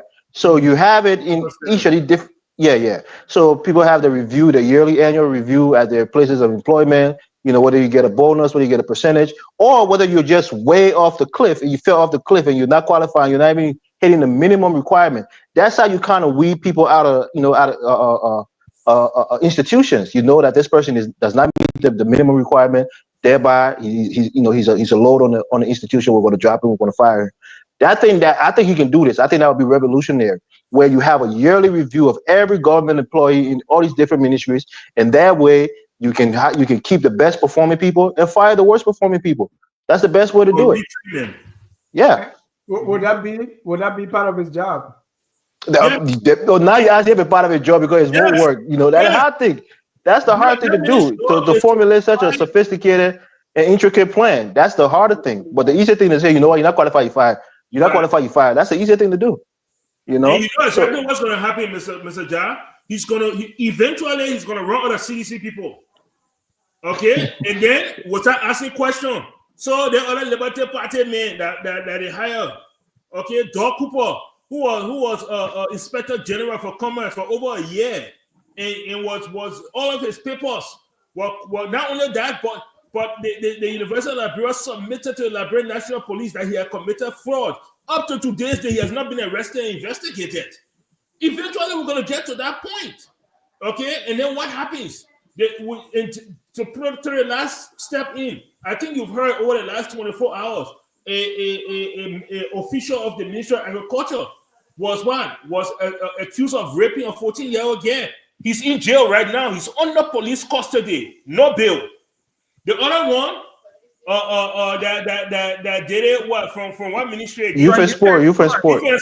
He's still passing around Monrovia. The National Police said I thought they said they arrested him. They put him on custody. They released him back. I beg you, man. I thought I say he left. The president suspended him. I think they eventually fired him. Let's get to the Koga issue, right? I got my take on the Koga issue, yeah? No, no. Look. I didn't give you any name, so don't. Oh, sorry. I didn't know it was supposed to be a secret. Sorry. I bust a secret. Sorry. Sorry. Sorry. So we heard this news. They got let the cat out of the bag now. That first of all, it was rumored that former President Weah was going to run. Then later on, say, oh, he's not running. Then he's running. Now we got a news. Somebody focus on the bro hour of politics and say, hey, here is the news.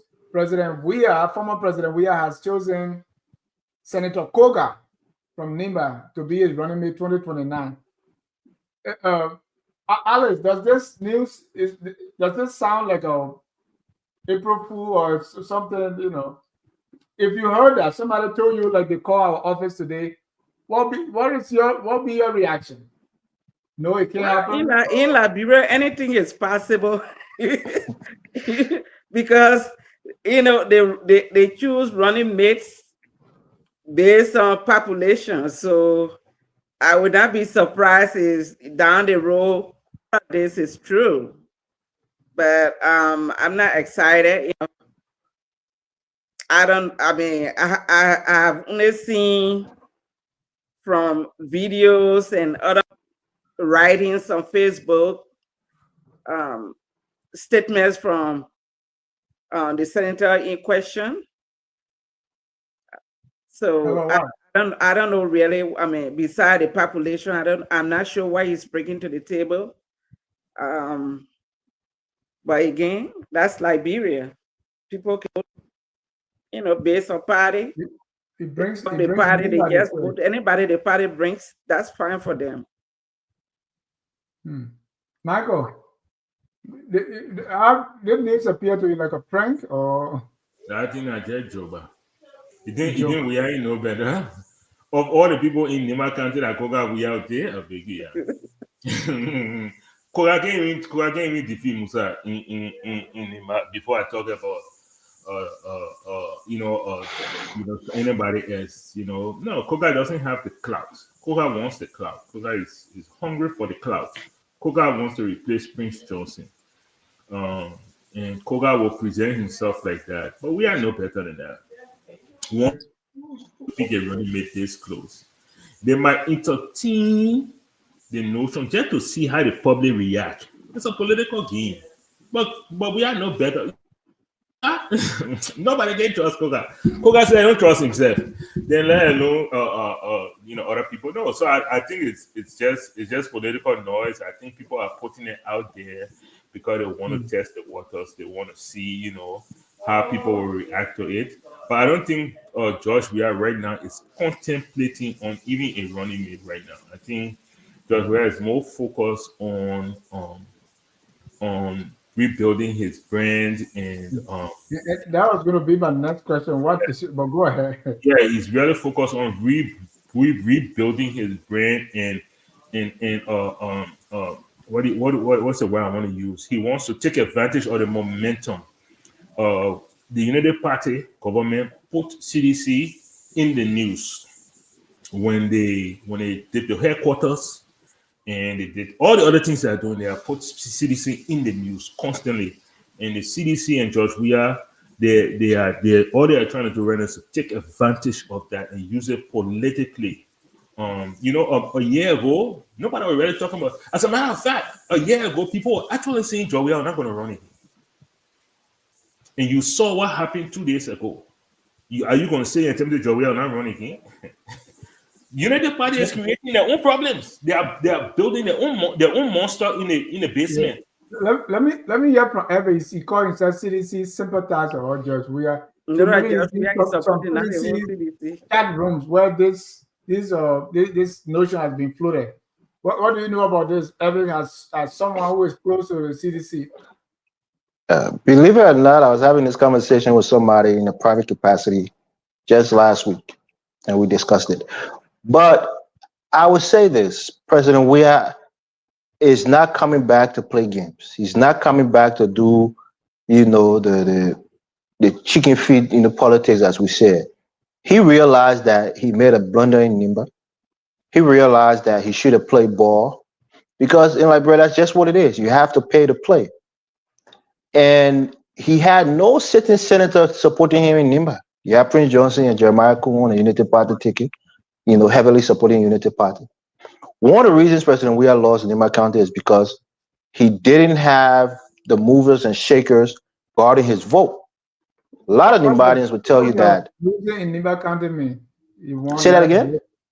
I said, what does losing in Nimba County mean? You want less vote than Buckeye? Yeah, what do you mean? That's exactly what I mean. What, did I say something about that you're trying to double check? No, he lost Nimba County. I said, what does that mean? If you he lost.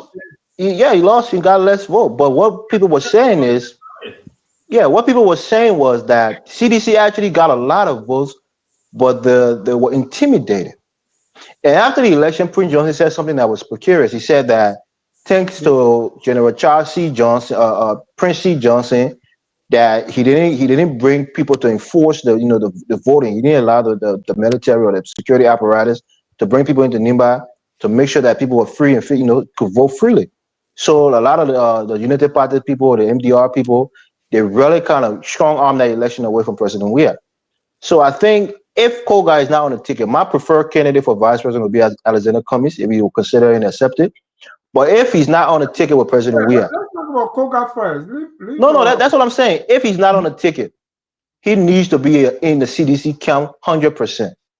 He needs to fracture that alliance, that shaky alliance that he had. The president, the vice president has with Kogar, who, again, I will say this. I'm not anybody, but many people consider Kogar to be a true son of Nimba.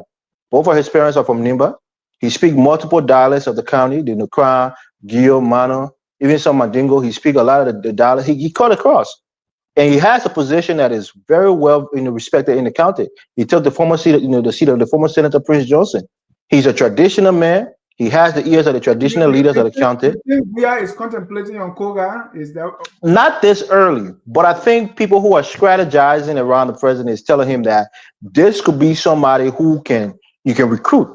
Whether he's going to be on that ticket or play a very important role in the Weah campaign is yet to be seen. But the point is, you can fracture this alliance between Koga and the vice president. He's going to bring votes, more votes than even somebody like Teron Gonglo, who we thought was going to be a more formidable force. But the thing is now to try to get close to Koga, get him on your side, split the vote in Nimba County, because even when it comes down to that, mano y mano, Jeremiah Kuhn is not more popular than Koga. I think Mr. Palmer was saying that Koga is a nobody. He's a somebody in that county. Believe it or not, he's a somebody there. The person that was stopping Koga was Prince Johnson. Prince Johnson was the one that was putting his hair on Koga here and stopping him. And that's the only person that could stop me at that time. Prince Johnson is no longer there. Koga does have power in Nimba. Koga couldn't even win election. He won. They may have been a city representative for a very long time. For a very long time. Alex, let me get your. If the news is true, does taking Koga make any sense for what CDC want to accomplish nationally? I don't think so. I think regardless of Koga coming from Nimba and being popular, as Mr. Maurice is saying, I think Mr. Weah can look elsewhere in Nimba and find somebody. If he wants to take somebody from Nimba, or take somebody else from another county, you try to build a kind of alliance that would be well respected, so that people will not think that you are doing it because of population. You want to bring in people that will make the entire CDC organization and your ticket to be well respected. And I'm not saying Senator Koga is not respected, but I don't want for us to be building alliances based on numbers as it is being done all the time. So right now, President Weah can sit down for a moment and study. He can take Alexander Cummings, as some people may suggest. He has the credentials and he has the resources and a lot of other things to bring to the table. Respect, international respect, if I may say, to bring to the table. So it's not always locally people that come from populous county. I don't think we should be focusing on that. Right. President, we have made a mistake last time. He lived to regret it. I don't think he would do it again. He will align himself with a popular person from a populous county. That's one of the reasons he picked Joe Howard Taylor. She come from the most populous ethnic And group. what would be the downside of even not taking Joe Howard Taylor? Someone who you work with, if people are saying, hey, tell them we are Papa with Sari, why will you break the team up? No, President Boyka didn't run with his last running mate the last time. But you can rebrand. Hold on. Let's assume that by taking somebody, you are taking the county. Why will you drop Bon County to take half of Nimba? Why will you do that? Especially with Kuhn and Koga coming from the same part. Both of them are Prince Johnson's children, the late Prince Johnson's children. Both of them are from the Gio side. Both of them are in the same MDR. I mean, what is it that you're doing? And the thing here is the risk of letting Joel go or Michael. Okay. And by the time, let me also announce that if you want to be part of the conversation, please call 605-313-6004. The code is 791-403#. Thank you. So what the thing is, the first thing I think, the first mistake we are making is that, even though the news went out, where it says we are Koga, but I agree with Elvis on this point. It will be a huge mistake for any political party not to associate, not to try to pull Koga into their camp, including the ANC. But does that necessarily translate to VP position? Remember now, all the times that Prince Johnson was affiliated with some political party through some election cycle, he was never VP, but he always helped choose. He had a seat at the table, so that could be another approach. So we are Koga team. I don't think that will pan out, but I definitely believe that every single political party would like to have a Koga in their camp, and he can influence somebody from Nima to be vice president. Your second question or your last question was, if we are went with Joel, right? Why would he abandon Bon County to go Koga? Because in the last election, Bon County was not enough. That's how he lost. He got 1.5. You got to switch it up. If you went with Bon County and Bon County couldn't get you where you were supposed to be, then you got to know someone. You got to switch it up and be like, okay, so maybe Bon County. How can I keep Bon County but still reach for Nimba? Do I sit down with Jua and let her compromise and let her announce that, I'm stepping away. I no longer want to be part of it, but still support the CDC. How do you make that happen? Because then what it does, it frees you up to go look for running mate somewhere else, And so is it is it a financial matter? But whatever it is, as a politician, you have to finesse that route. But obviously, Bon County is not enough for we are to win. It's not enough. He needs more than that. And where it comes from, you are muted, Mr. John. So if you look at last year's elections, it means that from what I see, going with Koga or Nimba, it means you didn't learn anything from last year. Why you say that? Right. So last year you were going against Prince Johnson, who, according to us, where he goes, there where Nimba goes. Mm-hmm. And even with that, you were able to get a very good chunk of the vote from Nimba County. Mm-hmm.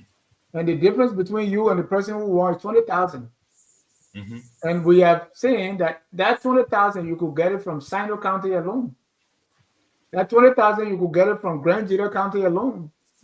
That 20,000 you could get half of that from Grand Cru, right? So not true, Mr. John. But what is not true? The margin of difference in those counties, he will probably have to win almost 95% of those counties, 99% of those counties. Which is not going to happen. That's why you don't give him a chance, right? Okay. He won like 97%, but 97% of what? So if you look at the registered voters in Grand Jira County, mm-hmm. and you look at the turnout because every time when we have our elections, the turnout is not even up to 50%. And so if you look at the registered voters in Grand Juda County, they were more than the registered voters in Cape Mount County. So if even 90%, if we was able to bring people to the polls in Grand Juda, he could get 20,000 from them. Okay, So, okay. I thought you were talking about just the numbers from the last election. I don't know you talking no, about. because they are not voting. So his downfall came from the get out to vote. People did not go vote because you already have the southeastern counties that are voting for you like crazy. So if you even get the numbers, if you even get them to vote, to go to the polls, because they're yours, nobody is campaigning there. He fought in Nimba, and even with Frank Johnson being against him, who directs the traffic in Nimba, he won a good number. What is a good number? I think he got like 25% of the vote. That's huge. Yeah, but the discrepancy is wide. So with Koga, who is a bona fide son of the county, he could get a lot more than 25%. What I'm saying, what I'm getting at is you don't need Nimba to win. You need Nimba was the reason he lost. No, it's not the reason. That's my point.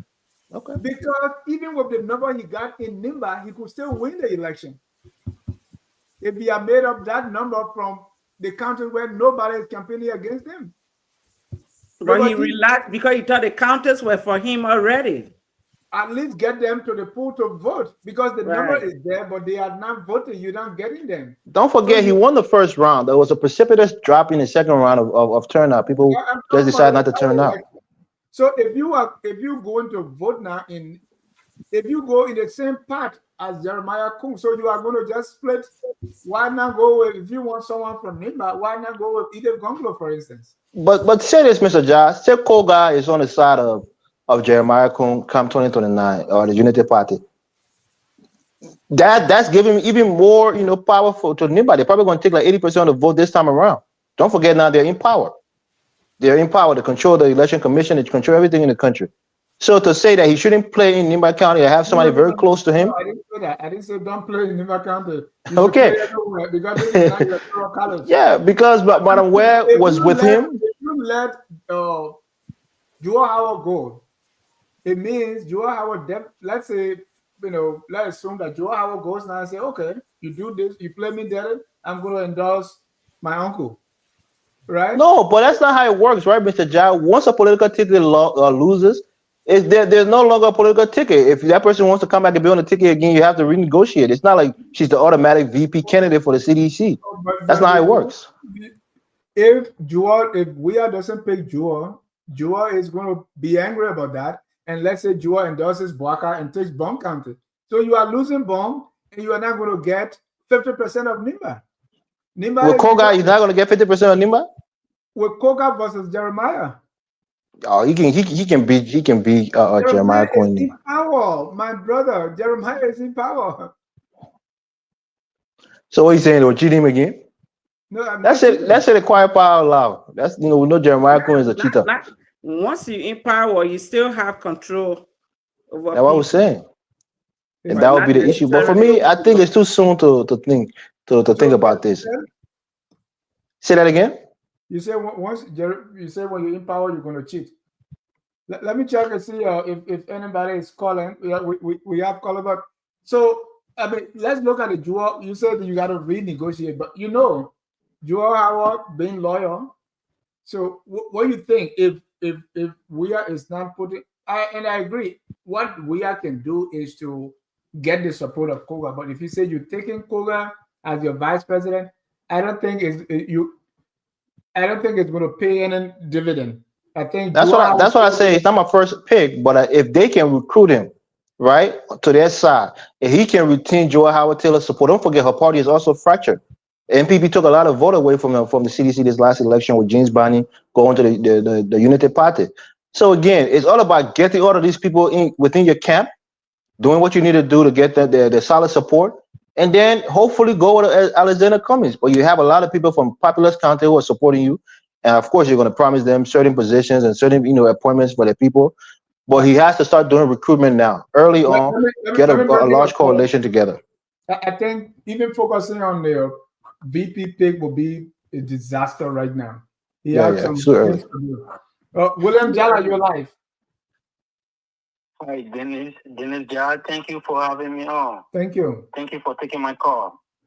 So I called to chime in on two issues.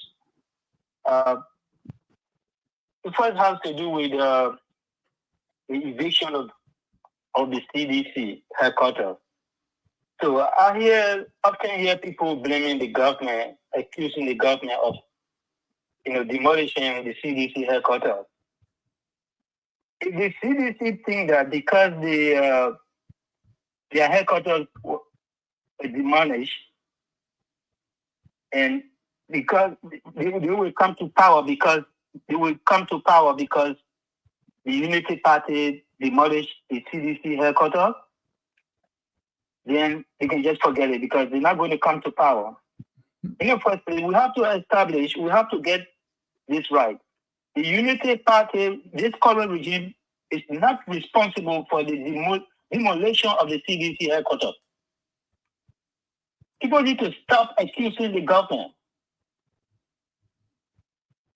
The CDC headquarters was on a premises that was owned by someone, a private individual. We're not discussing the CDC headquarters, but you can make the point there quickly.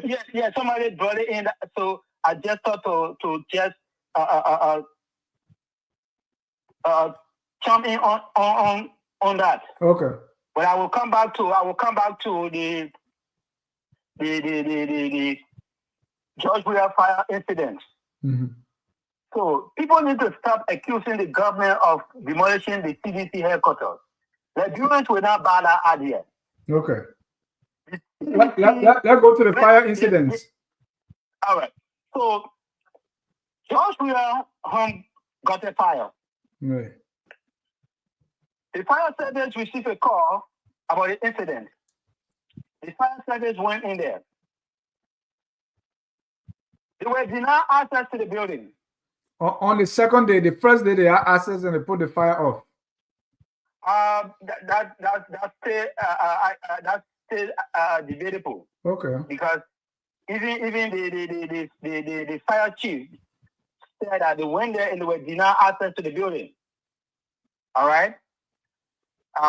So that property is a private property. If for any reason the government through the fire service did the right thing by going in there, by answering the call to go and help put out the fire. But when they arrived there and they were told that they could not have access to the building, there was nothing else they could do. I heard Padmo talking about they should have condoned the building. How could they have condoned the building that is owned by someone who has denied the people access to the building?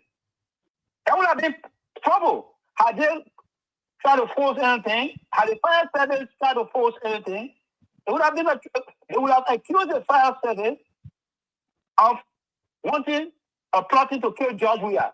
Because that's what they have been saying all along. They've been running with that all along. That the government wants to kill George Weah. So what basis would the fire service have to then try to condone the building anyway? When the owner of the building is saying, I cannot allow you access to my building. So that argument that Padmo was putting out there it doesn't hold water. It's business. It's totally business. But I understand people like Padmo, they have so much hatred. Hold on, don't go to that hatred business. You know, and that's why. Tell me to Thank you so much for having me. Yeah, before you go, the fire, when they called the fire service around 2 or by 1:20 a.m. And the team got on the scene at 2:03. So they put the fire off, they worked there. It was the next day when they went there. That's the fire. What next day? Not the next day. Later on, when they went up, the fire was around 2 a.m. Right. They worked there. Afterwards, when they broke, they went back there for investigation and they said, no, you can't enter. So that's what the fire service chief said. Okay, so it was not the next day. It was the same day. of government Yeah, same. that is just trying to do its work. No, But no. What this I guy what? is saying, no, you cannot have access to my building. Yeah. Right? Oh, And then somebody is saying they You have come to, in China, go go go now. to the building. No, they cannot. This man is insisting that they cannot have access to the building. no. The first, when they went there first, they had access. Padmo said that's the time they could have, draw the line to say, hey, You this is playing your crime scene. I have a question for the caller. He said something in the comment. I want to ask him. He said Alexander Cummings would never agree to go second to George Weah. What is his reliance on that statement? Nah, man, you know nothing. Because Alexander Comey has said, is that question to me? Yeah. Mm-hmm. Yes. So Alexander Comey has said from time to time, the only job that he will ever agree to take in Liberia is president of the Republic of Liberia. That's not true. You can quote that. Yes. That is not true. He has said that from time to time. That the only He has never said that. in Liberia Yeah. is president. He said the presidency is the most Liberia. consequential. So if you want to really bring about change, you should be at the On top. the basis of that, he is not going to be George Weah's running mate. He is not going to agree. Even if he said that was over 2 years ago. So maybe he can change. But thank you for calling. Thanks for calling, Chief. I enjoy your conversation, though. Yeah. All right. Can I comment? The man come and he pay time. The say that other problem, man. Any possible? Anyway, go ahead. Thank you for correcting. At least giving him the information, which is right. That people they're not listening. Once the government declares an area of crime scene, then they take possession of that area until they remove that barrier. Nobody can go there. That's all they had to do. Nobody was going to stop them the next day. They could have come back and they had no more time. But anyway, I don't hate this president or any other president. I just love Liberia. Thank you. Oh, yeah. We hear that. Everything used to say, you just hate the president. Yeah, but just jealous of Joe. Yeah. There you go. All the president are jealous. All the president, I don't know what be the next president I'll be jealous of. So the mayor playboy, even President Boga was saying, I don't mean the country not for you one alone. Why you want to tell what President Boga was saying you probably. So now you're the president now. I wonder how you dealing with that statement that he made about President Weah. All right. We wrap. So generally, like from the fire thing and all this, the way things are going. We started with the Diaspora conference. We went to the different fire and CSA, and now we are Koga. I mean, yes. So the way things are going, right? We see that this fight, CDC, UP, so everything, the other people, when they are in power, when you in power, then protest not good. When you out of power, then protest bad. When you in power, it's good to go to the RIA to go meet you. When you're out of power, then it's not, that's why I made a comment that, hey, are we being played by these two parties? Now, even the thought of Weah and Koga, Koga, who even during his own campaign, all we used to see is, doing a holidays, dancing. We are mentioning traditional sign. You know. What's tradition? Okay, all right. I was born and raised in the heart of tradition. But you're not from the poor tradition with the Jaya tradition thing is different than the poor from you. So don't lecture me about tradition. When I even studied the down tradition, that jumping over body or doing, some people say, we know where you got it from. So that's another. But where is the contrary? If you put all these stories together, what line theme can you run through what's happening? And that would be your closure. Evans, let me start with you. I mean, yeah, for me, I think it's blatant. You can see it clearly that the current administration is trying hard. They're working on a multi-pronged approach to try to dismantle the largest opposition political party, which is the CDC, right? I think you have multiple things happening on the fronts where you have figures from the CDC who are being prosecuted about a Capitol fire that looks like it may have been caused by electrical faults or by the suppression of the seditionists to express themselves, in welcoming their political leader. Even before that happened, even gathering at their then headquarters was a problem for the Unity Party government. They saw everything as a threat. Even on the show yesterday, we heard Dr. Mata, who we respect, say that the former president can be more popular than the current president. It's like he's trying to upstage the current president. It sounds like the president is insecure about Where's popularity. And that's why you see, I think this is just a symptom of why most African presidents don't like to give up power. Because that fear almost seems like it's being actualized, where your successor is going to try to prosecute you. He's going to try to destroy you. He's going to try to block off any role of you ever coming back into power. So most people like to serve their 2 terms by hell or by high water, and then sit down because they ain't got nothing, no more fish to fry. But if you think you can leave from there and come back in an African setting, it's always proved to be very difficult. And we're seeing that with President Weah right now. And many people are talking about all the different things that's been targeted against the CDC. And you, surprisingly to me yesterday on the show, Mr. Jai, you were being very, very, very deliberate in the way you were asking a question on how this government is targeting the CDC and consistently harassing the seditionists when it comes to the gathering and trying to show support for the former president.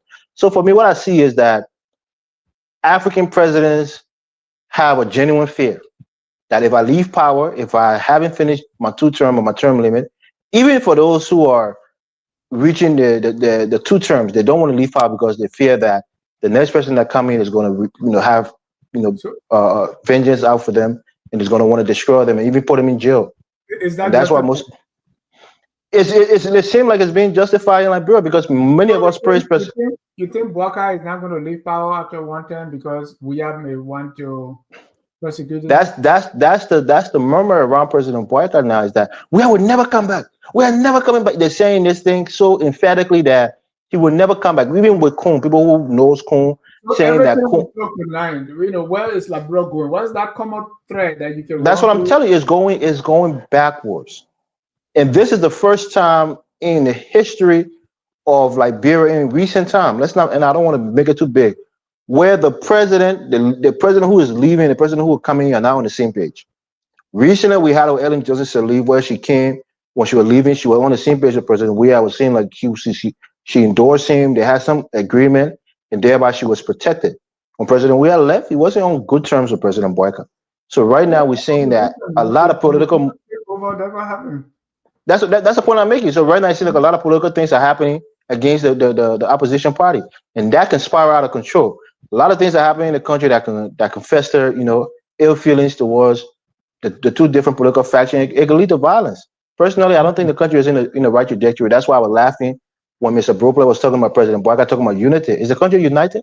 It's more separated now than even right after the election, because a lot of things that happen to seditionists that's boiling their blood, that's making them angry, and they're so rejuvenated that they know President Weah is going back for a 2nd term or trying to run in 2029, and that's going to rejuvenate their base. So that's why I can see what happens. That's the sad thing, because it's just revenge and payback. That's what they want, because you've done it to them. They want to come back in there and do it to you, and that's how war starts in countries. Thank you, Alice. You're closing. Well, I think all in all, we need to tone down the tension, especially for President Weah. Being a popular former president, he needs to tone down a little bit, because when you make a publication on Facebook announcing that you are coming in the country, returning the country, your base is going to rally to go to the airport. Now, remember, a large number of people at the airport will create traffic jam, security concerns, and obstruction of the police doing their job or other immigration people doing their jobs. So that I don't think it is really, really necessary, for huge number of people to go to the airport like that. Now, when he arrives in Monrovia, That's fine. People can go and greet him to a destination, maybe to his home or wherever, and go there. You know, a lot of people. I don't think there will be a problem for the police or whoever is managing traffic. That's one observation I want to make. Yeah, before you continue, they were meeting at the headquarters and there were police presence. I mean, this time it was not at the airport, but they were at the headquarters meeting. It's like every time CDC gather, you know, government is suspicious, especially police, that there are going to be chaos, there's going to be trouble. Go ahead. You mean after President we arrived, there were police?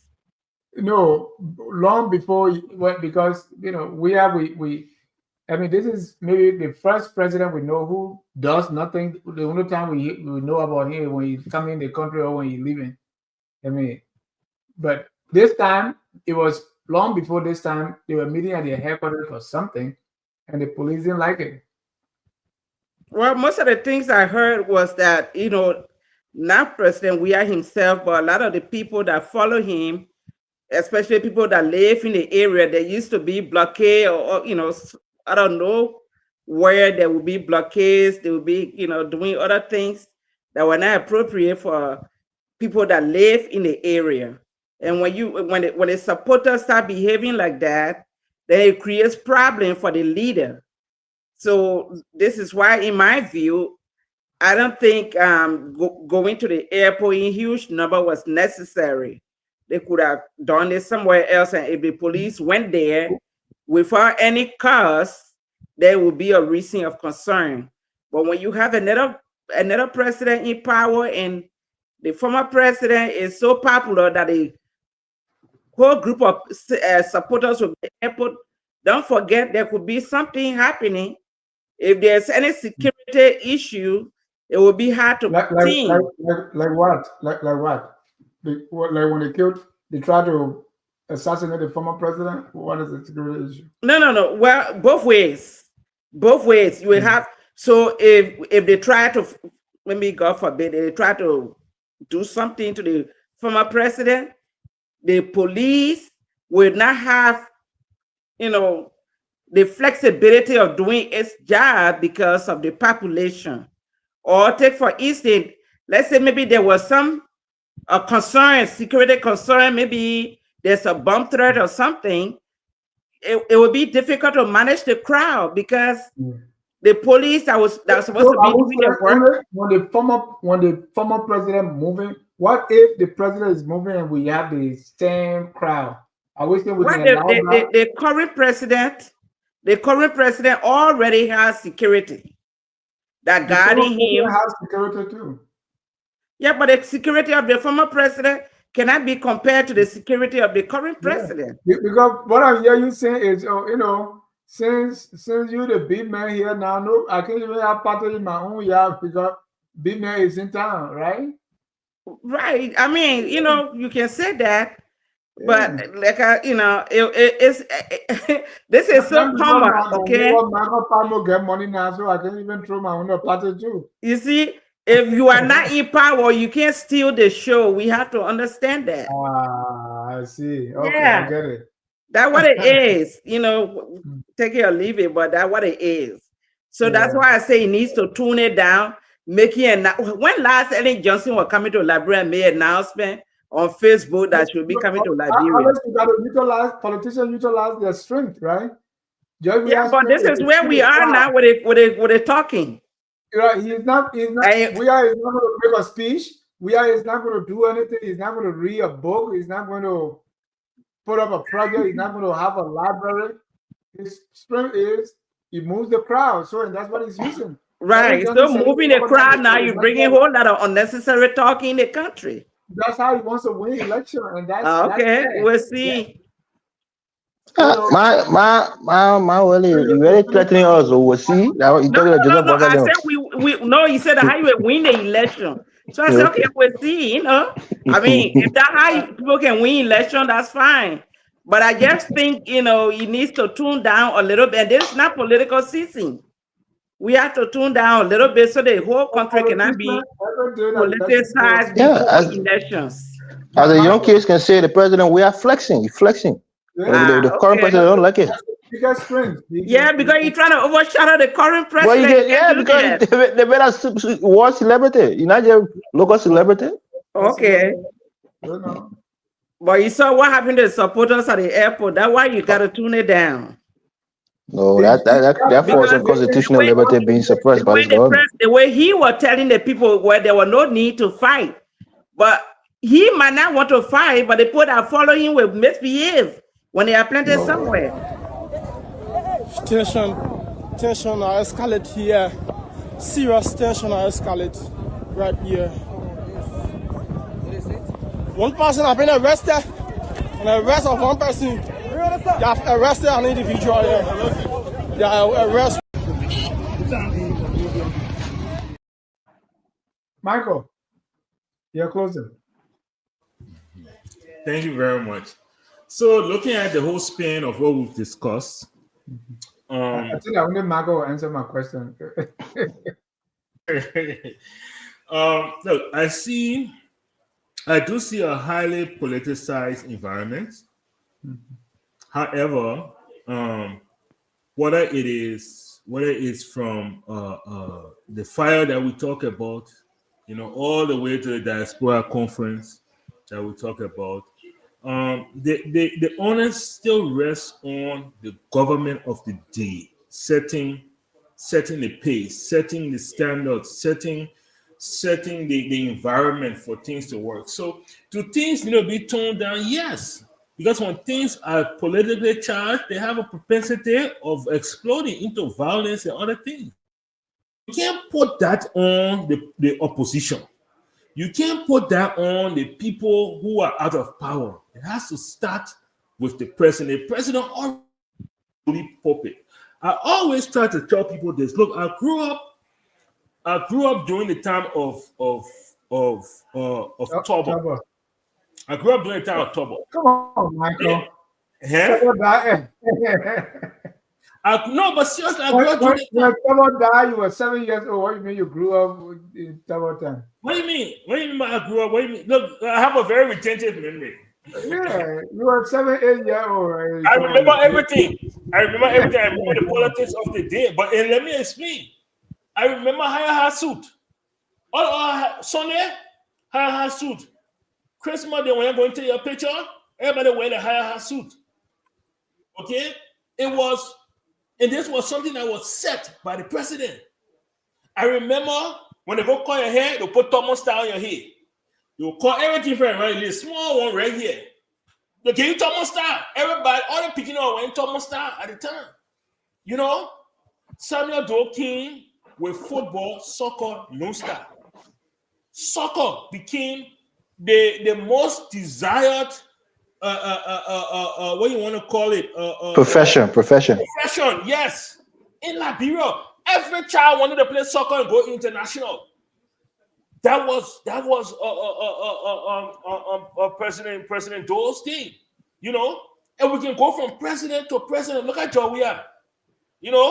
I was tailor shop that morning, trying to explain to the guy why I want for you to do my suit. He said, "Oh, you want proper suit?" I said, "Don't tell me that thing there." But this is a brand. It actually is a brand, George. We have created the proper suit. Period. Whether you want to accept it, you want to accept it. It's called the proper suit. That's it. These are the influences of presidents.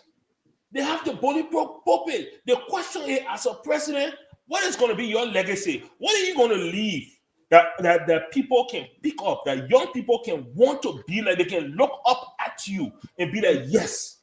The wise old man who is very methodical. He is slow, but he knows what he's doing.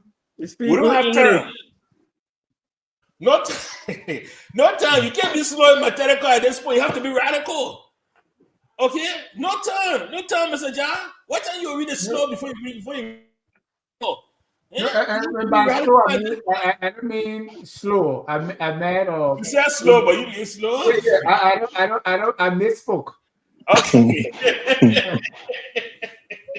He's calculative and methodical in his ways. Yeah, he's doing it painstakingly. Oh, okay. Well, the thing is, we tire. We need a president that's radical, a president that's energetic, a president that's innovative. We need, we need a Paul Kagame. We need a Mahama.